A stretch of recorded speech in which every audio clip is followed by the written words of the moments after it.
Ladies and gentlemen, still working on the crankcases. As you can see, I've got both crankcases here on the bench.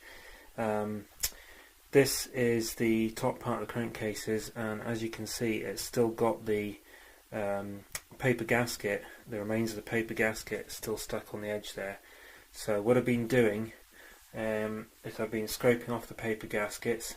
I've not done the top half yet, but I have done the bottom half. This is the bottom half here. All of these mating surfaces had paper gasket stuck on them, and I've scraped them off using the gasket scraper. I've actually broken the blade on the gasket scraper at one point. I caught it on something and just snapped it off.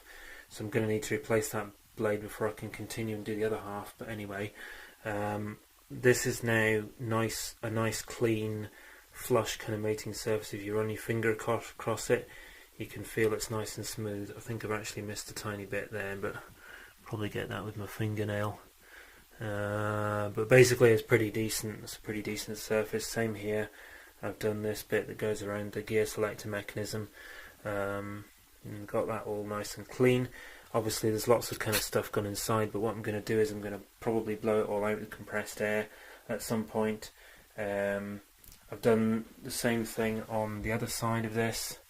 If we just turn it on its back like that, I can see this whole surface. This was a lot of work doing all of this. Took probably about an hour or something, I think, to do all of that, because it is really well stuck on. And I'm going to put a time lapse of me doing this work just immediately after this video clip.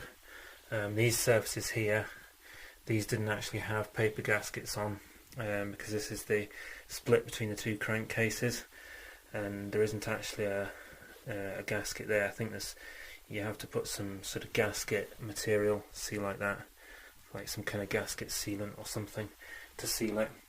And then here we have the mating surfaces for the head gaskets, which again, these are being cleaned up already. I think I did another video about that, I can't remember, but anyway, I've gone over it a little bit with the paint. Unfortunately, when I've been painting with the paintbrush, I've got some paint on the mating surfaces there. That'll have to come off, but that'll come off quite easily. I can just scrape that off. That's like a 2-minute job. So that's pretty much it basically. So it's kind of a work in progress, as you can see, but I'm kind of getting there. Almost getting to the point where I'm pretty much ready to buy the parts for reassembling it, but we'll talk about that more later anyway. Okay, thanks for watching.